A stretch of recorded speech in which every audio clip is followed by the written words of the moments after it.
即係佢令到我最入心嘅一樣嘢就係時勢做英雄定英雄做時勢啊嘛，唔係世界觀觀世界啊嘛。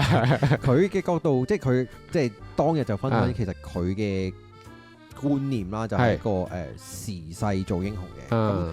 咁呢一樣嘢對於我哋創業者嚟講，都係幾大嘅一個即係提示又好，或者一個警號都好啦。就係因為我哋成日都可以即係覺得我哋係可以。即係啲創業者就係會覺得自己可以逆天而行啊嘛！我要做最勁嗰個最好喎。係啦，即係個世界係咁咩？我偏偏就唔係咁，即係跟住之後我就去創新，咁成日掛住創新嘅旗號就偏。但係又唔係叫你抄啊？係啦，就遍地屍骸㗎啦嘛。咁但係佢就話其實唔同嘅時勢佢都有唔同嘅勢喺度。咁當你順住個勢去嘅時候，咁你就會做得更加容易或者更加輕易咯。即係冇錯，冇錯。